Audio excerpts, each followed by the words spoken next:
One has opened a private chef business to respond to the challenges of lockdown, and the other balances being a private chef with his full-time restaurant job. They are chefs Dion and Aphelele, and they've both represented SA at the Culinary Olympics. I'm joining them at SOTA to learn more about the world of being a private chef. Thank you for having me, chefs. Now, cooking at home can be quite intimidating at times, but cooking for large numbers, that's another story altogether. Luckily, today I've got chefs Aphelele and Chef Dion who will be talking us through what the day in the life of a private chef is like.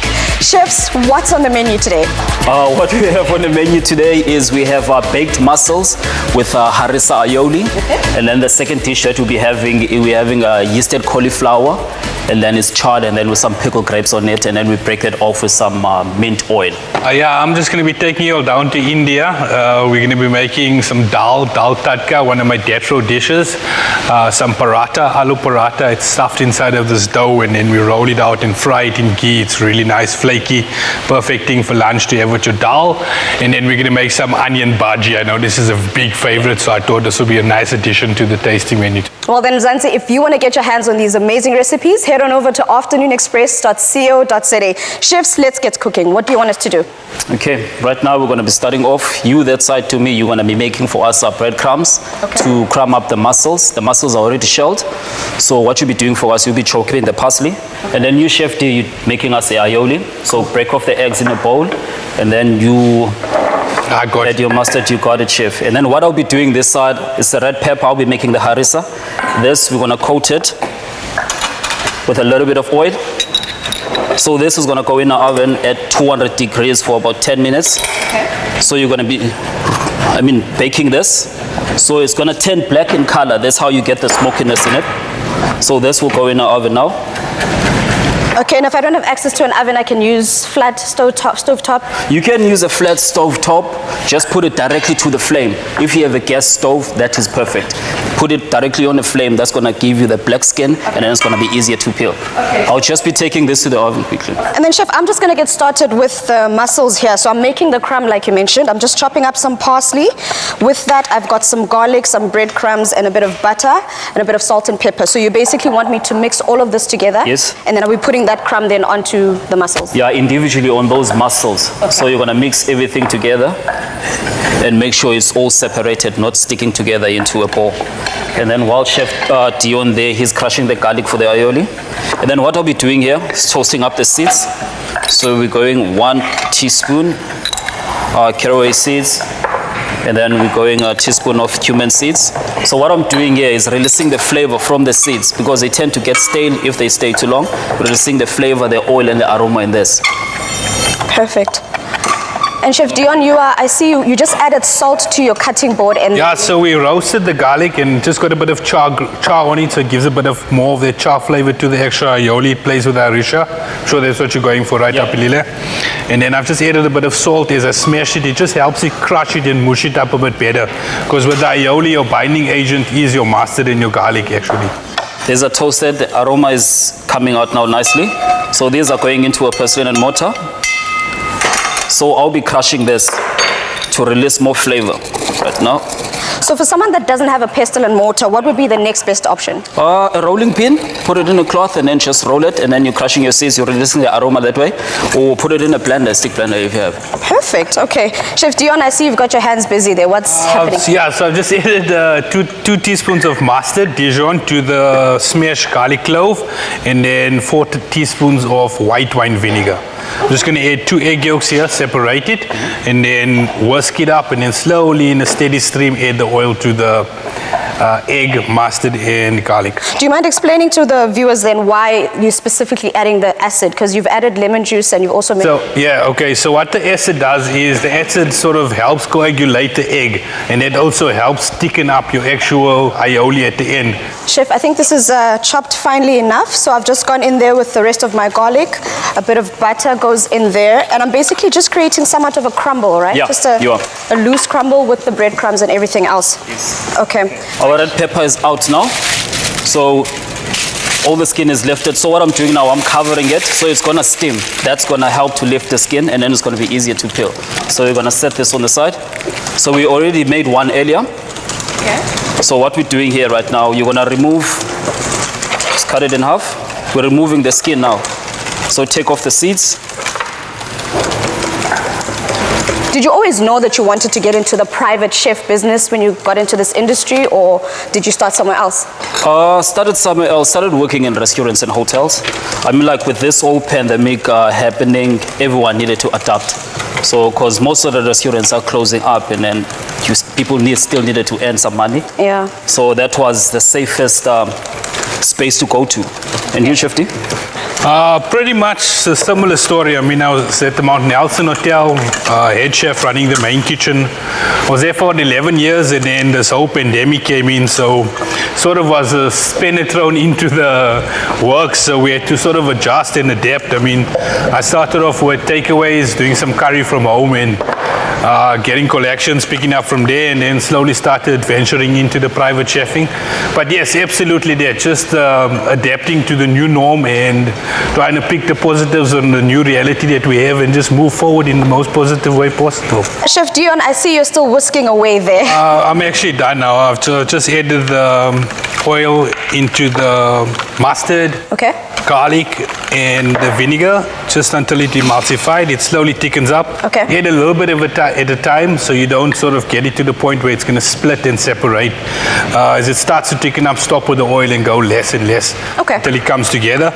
You want to get it more thicker than you actually want it, because you want to finish it off with a little of lemon juice, and that might turn it down a bit.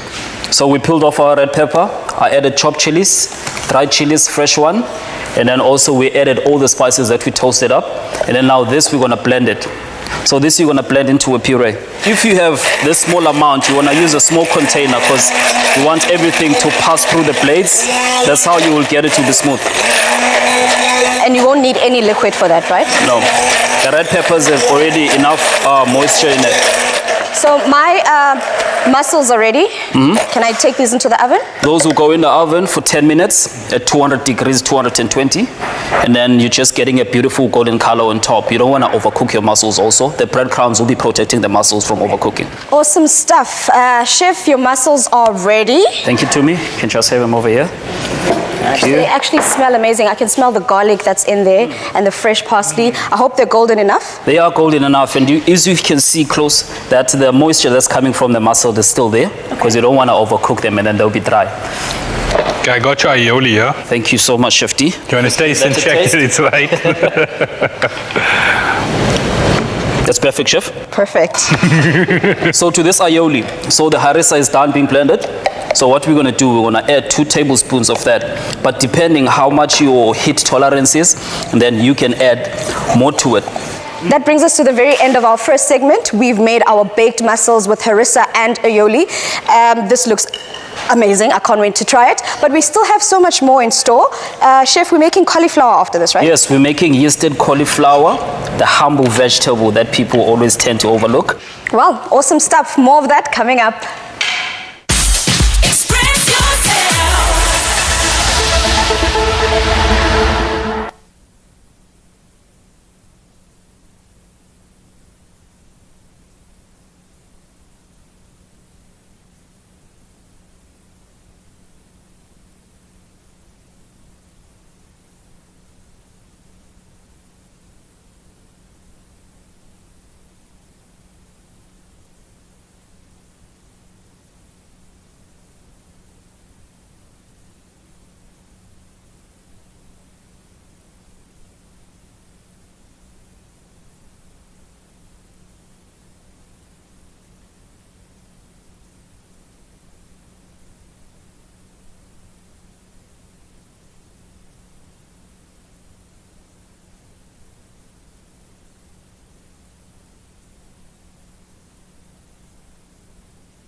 just going back to childhood memories, seeing my grandmother, my moms, my aunt cooking at the house, cooking for events, traditional ceremonies.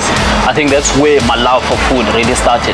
Just looking at them, respecting the ingredient, and just everything they do, they eat steps to everything, and then you get the final product that is going to taste amazing. When my mother asks me to cook for her, I don't even cook for her because I'm scared, because her skills compared to my skills, I'm a baby to that. Communication is very, very, very important, more especially actually the whole team, not just the chefs, because everyone is specializing in something in the kitchen. For one plate, basically just making an example, not one person makes the whole plate. Every component is coming from somewhere. Someone else is going to be giving you salad leaf, someone else is going to be giving you a dressing, someone else is going to be giving you the protein. So the teamwork is very important there. And then also when it comes to front of house, they need to be knowledgeable about the menu, the food. So that communication is very important, and timing is very important in our industry. We specialize in making crepes, running breakfast the whole day. It is a small cafe, so we're giving people that experience of having their favorite breakfast meal the whole day round, and then we make awesome pancakes also. But my favorite dish here, it's a Mexican salad.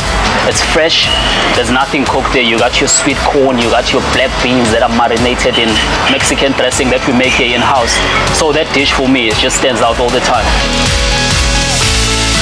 If you've just joined us, then you're just in time for the second part of our cook-along. Chef Aphelele, you were once in studio with us and we made cauliflower, right? And we're making cauliflower again today. But this cauliflower now, we're doing it in a different style also. I mean, like cauliflower, it is my favorite vegetables, as you can get it anytime. It is cheap, anyone can afford it. Okay, so what are we making today? So right now we're making yeasted cauliflower with pickled grapes and then some fresh mint vinaigrette on it. All right, lead us, my leader. Lead us, okay. What you'll be doing there for us, you're going to be chopping the cauliflower. You just need it to resemble like breadcrumbs, but small pieces. And then Chef D, that side, is going to be cutting florets for us and doing some shavings with the cauliflower. And then here, I'll be making the roasted grapes. We're roasting our grapes before we pickle them because we want to release the juices in. So, and then when we pickle and introduce the acid to the vinegar, and then it absorbs quickly that way. Okay, you were mentioning off camera that it is always best to pickle an ingredient when it's warm. Yeah, that it absorbs. That helps it to absorb the flavor. Because pickling something that's cold or raw, most cases the flavor just sticks on the outside, and then it's not really going into whatever you wanted to pickle. Okay, interesting. Right, you said you wanted to resemble breadcrumbs, so it basically means elbow grease for me, right? Just chop, chop, chop. Chop, chop, chop, chop, chop. Okay, perfect. So what I'm doing here, I added honey, a teaspoon of brown sugar, and then 2 tablespoons of apple cider vinegar. And then these, you're just gonna mix them together. This will go on a tray, and then we'll bake this off also for about 10 minutes up until they start popping. Until they start popping? Yeah, popping, releasing the juice or breaking up. Okay. I'm taking this to the oven now.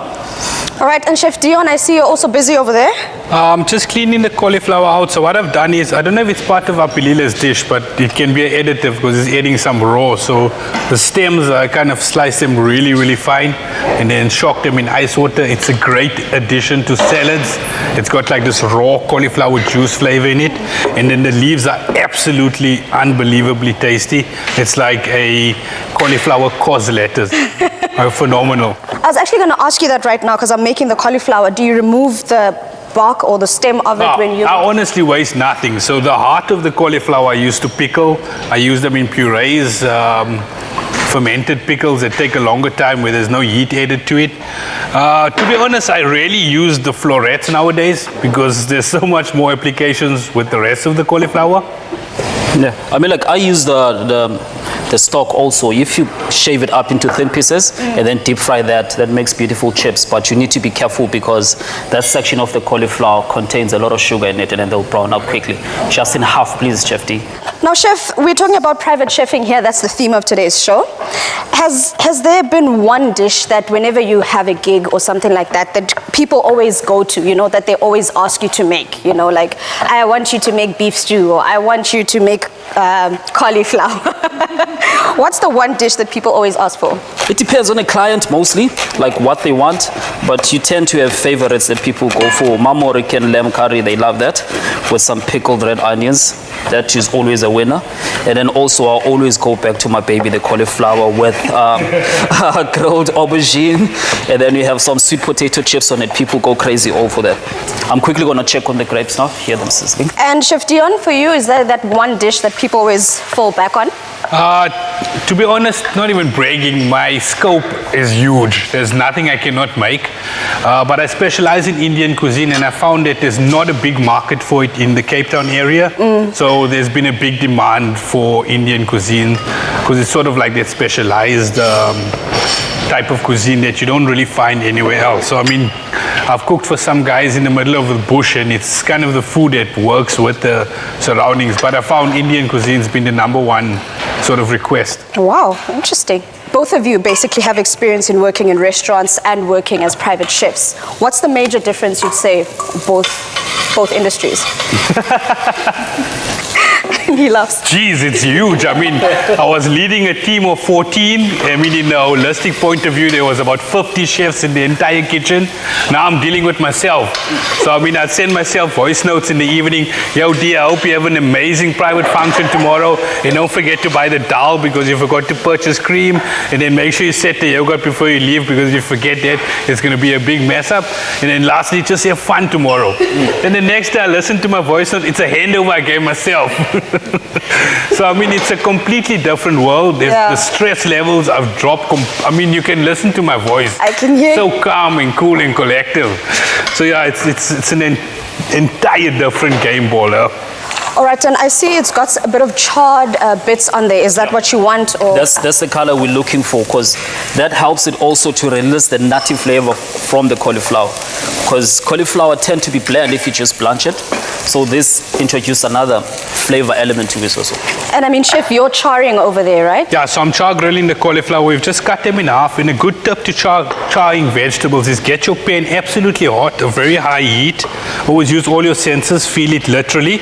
And it's just to that point where it scorches. And then you want your pan to be dry. So you want to actually put your vegetable into a dry pan without any fat in at that point. Because here's where you're going to get that really nice charred carbon grilled at the base of it. And then once you get your vegetable to completely stick at the bottom, then you add a little bit of oil just underneath the space where it's cooking. And you can see the smoke now coming from the top. Okay, now the cauliflower is caramelized. We're going to add butter to it. Okay. So the butter, you're going to let it cook up until it starts bubbling. That's where you get the beautiful biscuity flavor from the burnt butter that you're making. So you don't want to be stirring it all the time. So once that has melted in there, we're going to introduce now the yeast. I was going to ask, where does the yeast come in? So now we're going to introduce the yeast to the cauliflower. And what is the purpose of the yeast in this instance? So it's quite a bit of butter as well. Yeah. So the yeast, what it does here, it gives you the multi flavors. It just elevates that cauliflower and then you get the richness from it. So it's like you're having malted beer. So it's not really getting activated? No, because I'm cooking it now in the heat. So that will kill the yeast. But now you're just getting the flavor. If you smell this, you're getting the cauliflower smell. I mean the yeast flavor now. See? Oh, geez, wow. Even your glasses. No, but the smell, it's almost got that burner's head flavor in there with this hint of this bread yeasty taste, and then you got that charred cauliflower that comes through. Very nice. So that's what you're looking for there. So once that's cooked out, so you give it about 2 minutes for the cauliflower, for the yeast to cook out, because you don't want your puree to be bubbling up. So from there, we're going to be adding milk. You don't want anyone getting drunk on cauliflower. No. So that will take about 5 minutes to cook, just for the flavors to incorporate together, and then we'll blend that for 7 minutes to get it smooth. So while here the grapes have come out of the oven, so now look at this, all this juice was in there before. Yeah. So the juice is coming out of the grapes, and then you're getting the acid from the apple cider vinegar, and then the honey just binds it together. So here we're going to do 2 tablespoons of apple cider vinegar again. Because the grapes tend to be quite sweet if you roast them off, because now the sugars are caramelizing. Yes, just the question is, do you need to use a specific type of yeast? Must it be dry yeast? Do you have to use fresh yeast for it? Both work, but you just need to be careful when you're using dry yeast, because dry yeast tends to be more potent than the fresh one sometimes. So yeah. So the olive oil, a little bit of salt. So that's softened up, so this goes here. It actually looks very caramelly with the, I guess, the brown butter now. It's become beer noisette and the charring of the cauliflower. This is quite a labor-intensive recipe, chef. I mean, I'm imagining you having to do 50 of these. I mean, like making one batch of puree, it will last you a while because you can use it for a lot of things also instead of using it for this cauliflower. So I'm going to add acid to it also that breaks the richness from the butter and the cauliflower. So at the end, you need to play around with the salt, the acidity ratio to get that consistency and flavor right.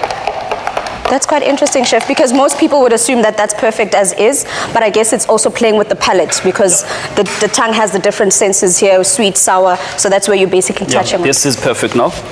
Okay. Taste that, Shifty? Yeah, sure. I'm sure you're always expecting like A plus. Yeah. Yeah. Oh my word, it's cheese, it's complete. I've never tasted something like it before. So that takes that whole cauliflower. It's like a cauliflower beer. And also tastes very creamy, like very cheesy. You swear that there's some cheese in there, but there's... It's brought this sort of... It's almost like I'm eating peanut butter.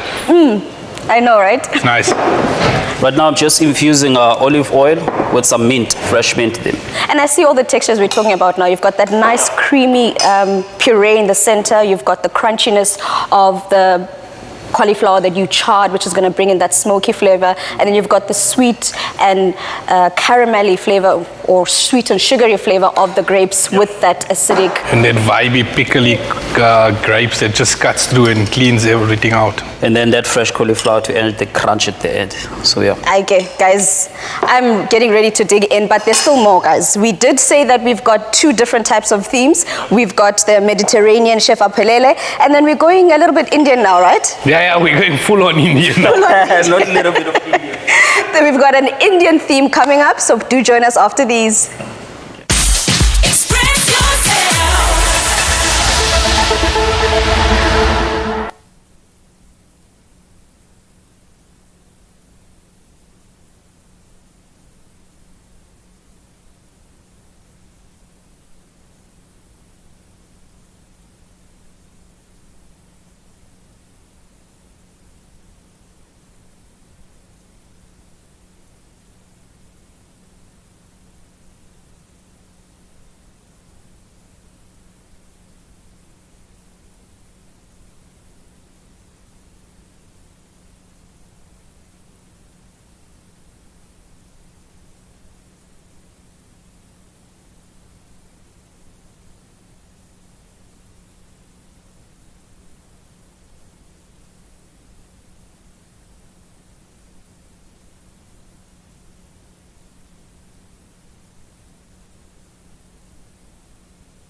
My earliest cooking memories were definitely from a little age of, I was at the age of 4 years old, and I was just influenced and infatuated by all of these aunties and grannies in the kitchen that just literally got me obsessed with cooking. I mean, I was sitting in the backyard breaking green beans for my oma. She'd take the top off, throw it in the bucket, I'd break it in half.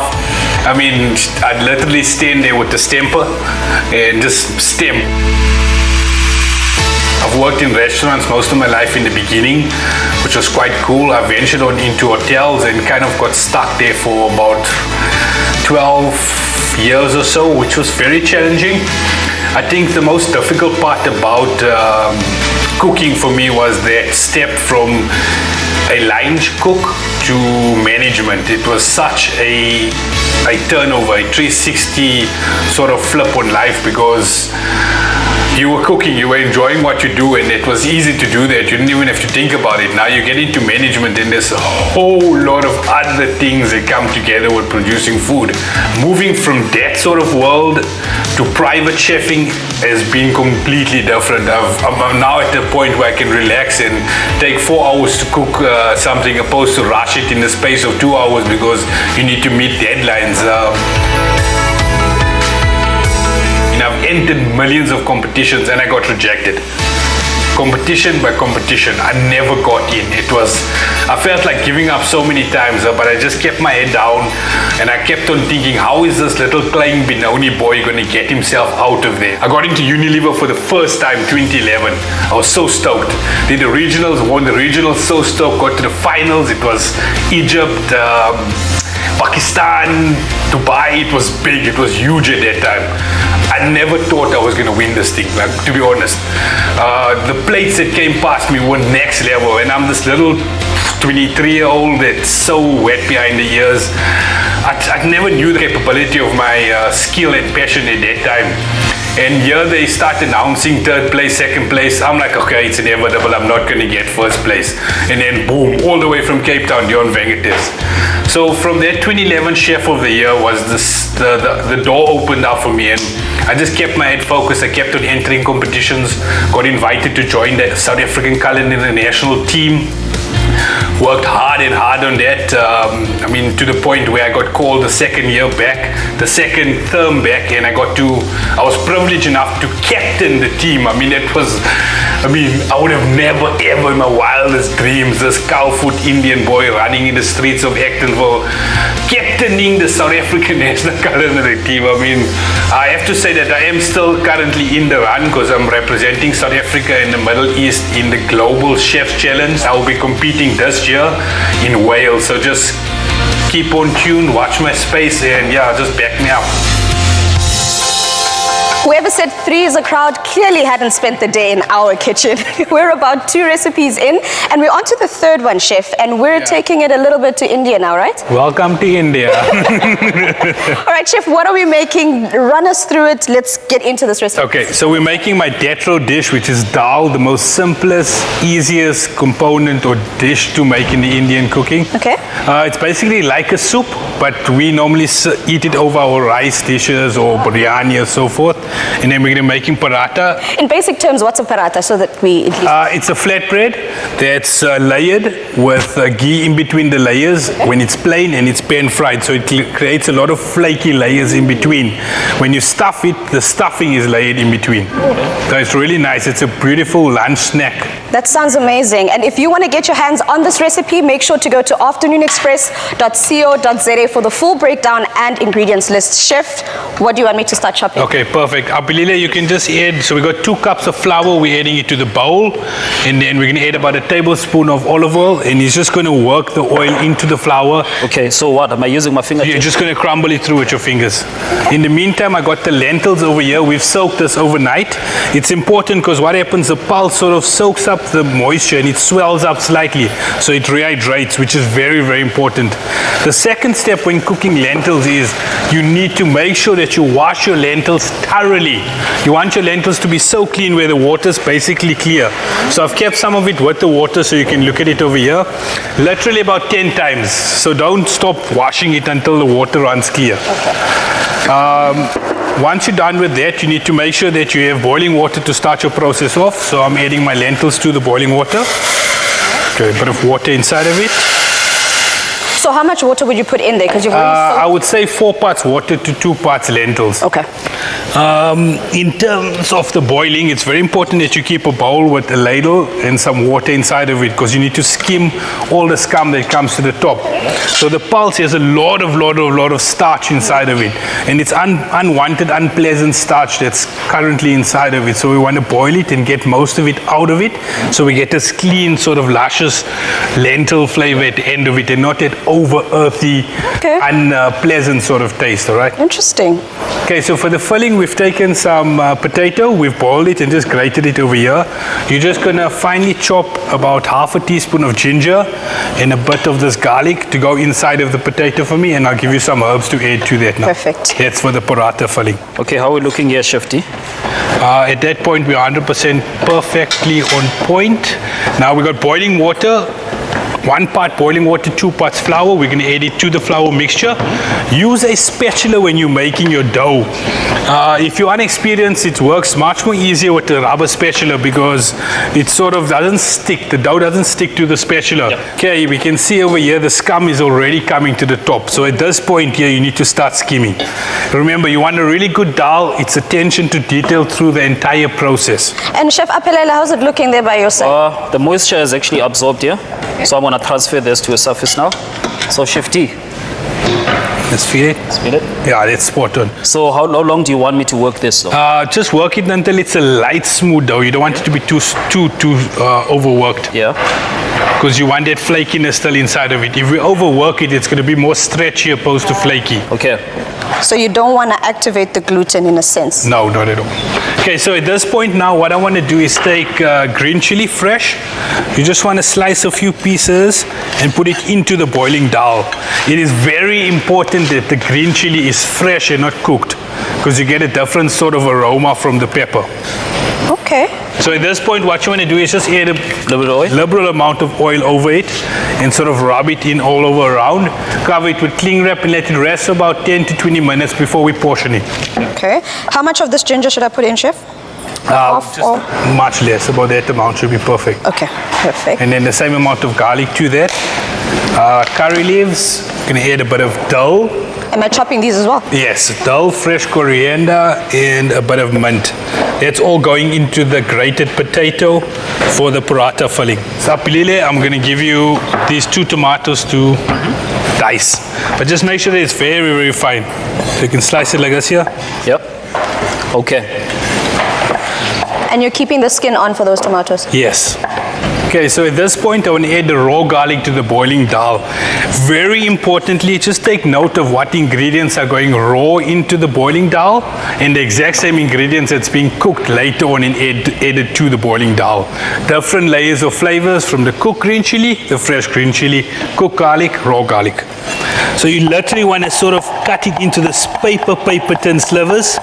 Okay. That's like chef skills right there. Like Now this is what we're looking for, wafer, thin sort of slices of garlic that's going to melt into the actual boiling dal later on. I've just added some raw onion as well, very thinly sliced, same like the garlic, so it also melts away. Okay, just to recap on the dal now, I've added the raw garlic, raw green chili, raw onion. As you can see now, it's boiling really nicely and the scum is all disappearing slowly but surely. I'm going to add the turmeric in now. So we add the turmeric in raw, not tempered. It's a teaspoon. And it changes the color completely. And today we're using red lentils, right? But could we use any of the other lentils? For dal tadka, it's red lentils. For the different types of dal preparations, they're different types of lentils. So like for makhani, you normally use the black lentils for that. Chef Dion? Yeah. Okay, the tomatoes are perfect. At this point, our dough is rested enough. You can even see the bounce back from it. The oil sort of soaked into the dough as well, which is very important for paratha. We're okay with the potatoes. You've added the fresh curry leaves, mint, dill, grated, chopped ginger, chopped garlic. Okay. So we're on point there. We're just going to check seasonings. Now, during the resting process, you can see what has happened to the actual dough. Soaking up the oil has given it a different smooth texture, and it's going to be more easy easier to roll out later on. So you want to divide this into, I'd say 4 pieces. Okay. So it's big enough, and then I'll show you what to do with it once we're done. Okay. Okay, so we got our dough divided into 4 pieces. Yeah. At this point, I just want to get a lot of oil over my hands and onto the actual dough because we're stretching it out now. So paratha, we don't use any flour with it when we get to this point. So get enough oil over it, use your hands. And then you just stretch it out. Because you've not even put any flour on the bottom of it as well. No. Okay, so once you stretch your dough out. And there's not even a rolling pin in sight. No. Don't be shy with some of your oil because you want it to sort of work in properly. Then that filling that you got over there is going to be the next step in some of that butter, please. Okay, so we've stretched our dough out. What we want to do now is get some of the ghee, or I put butter on because it's more flavorful, and then I just spread it on the edges. You can use ghee as well. I just like the salts and milk solids inside of the butter. The filling, now you could use plain cheese in here, you could use sweet potato, pumpkin, it depends, it's up to you. So whatever flavoring you want in here, you could add it to, and that's your lunch for the day. So again, you just want to spread your filling in the center, because I'm going to show you the fold now. Okay. This is quite a science because you mentioned how this is interesting and different. I mean, I've never seen this done before, so. Okay, so it's like folding a little envelope or like a dough thingy. Side to side, center to center. And that's it. Okay, so with the paratha, what we need to do now, very importantly, is allow it to rest for 5 to 10 minutes. You can see already from the first one we've rolled, look at it just lightly elevating. And it's got a sort of aerated pocketiness about it that it didn't have prior to leave it to rest. Okay, so you can see already here, the oil is sort of going to amalgamate everything together, and also it soaks into those porous holes and it allows it to swell up more. So when you're frying it, you just get these beautiful layers in between the actual paratha. So it's going to be flaky almost. Yeah. Okay, I'm just going to get my hands washed and then we're going to make the tadka quickly. Perfect. Okay, don't touch to me. How, Chef? Okay, anyway, while Chef washes his hands, I think you need to stay tuned for more so we can see how that tadka turns out. Express yourself.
Welcome back, Bahlali, and we are now in part 4 Masihlalisane of our cook along with Chef Dion and Chef Aphelele.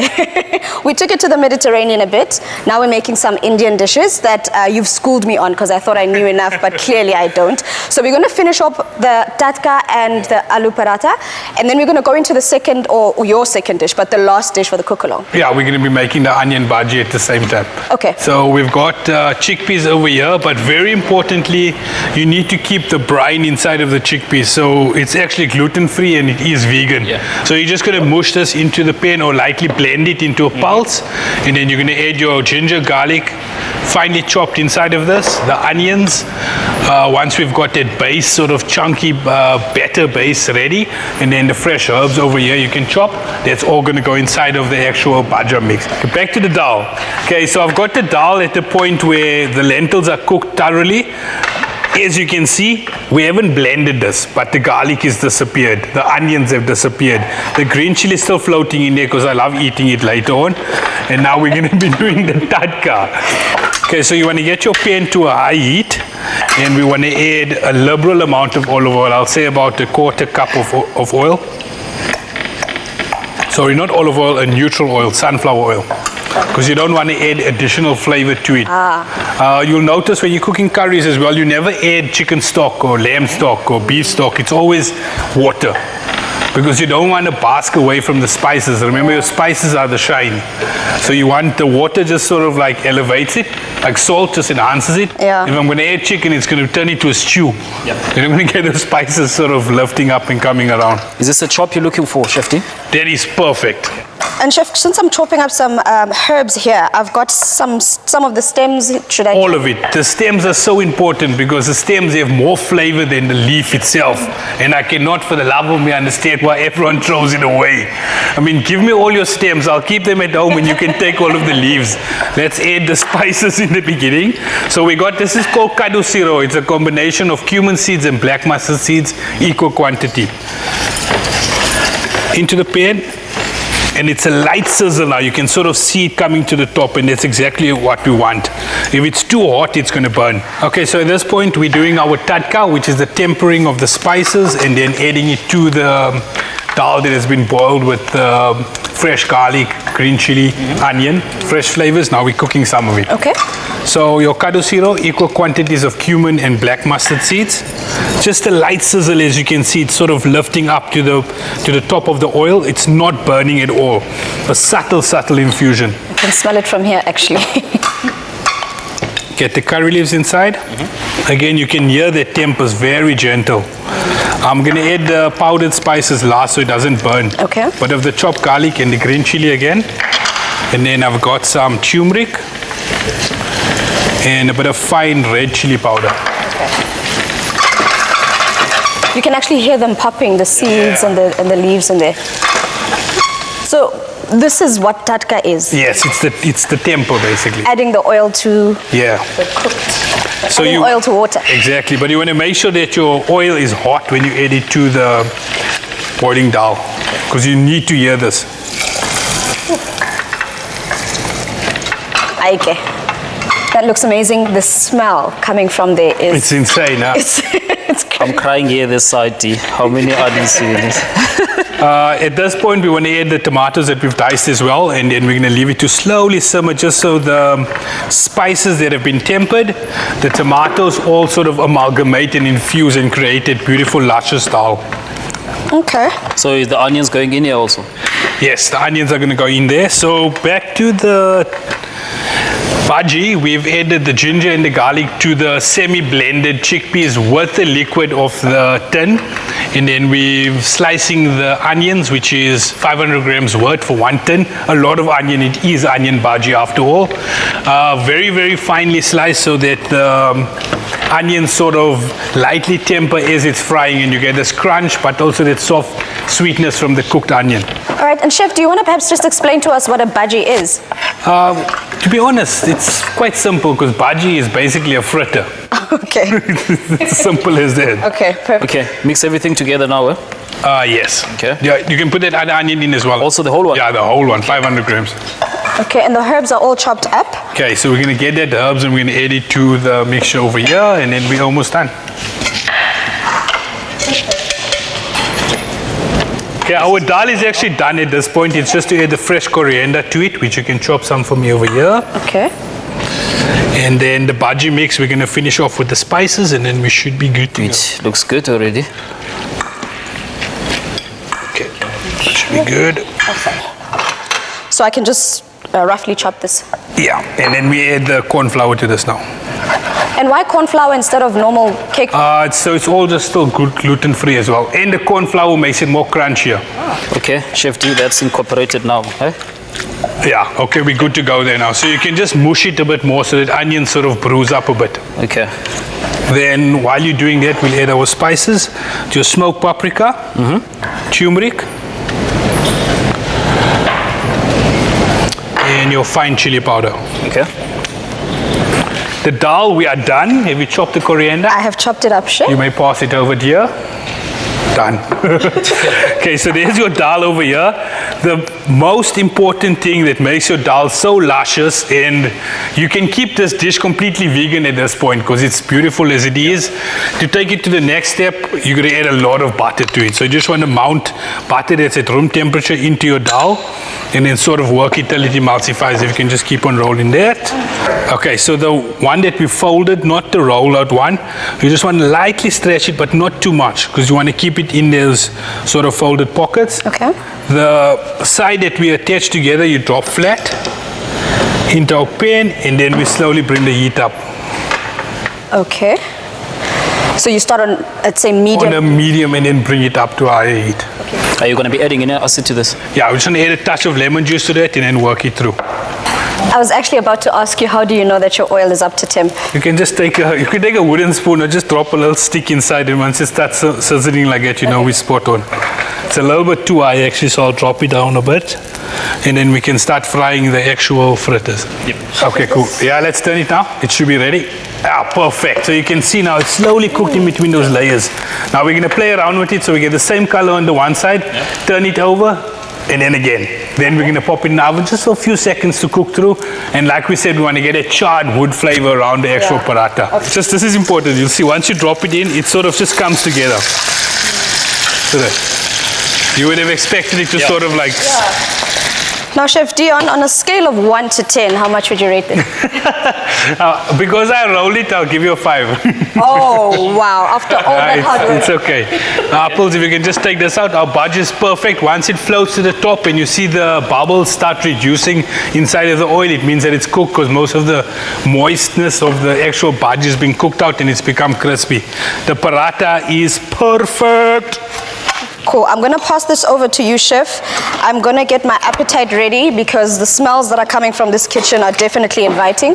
I think it's about time for us to dine, so join us after these. Express yourself.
Welcome back, South Africa. If you're only joining us now, where have you been? We've been cooking along with Chef Dion and Chef Aphelele, who've given us their own idea of what being a private chef is like. I'm looking at all of this food here, and I feel like I've not been eating in my life. I've just been, I've been denying myself of greatness. But I've tasted this aloo paratha, Chef.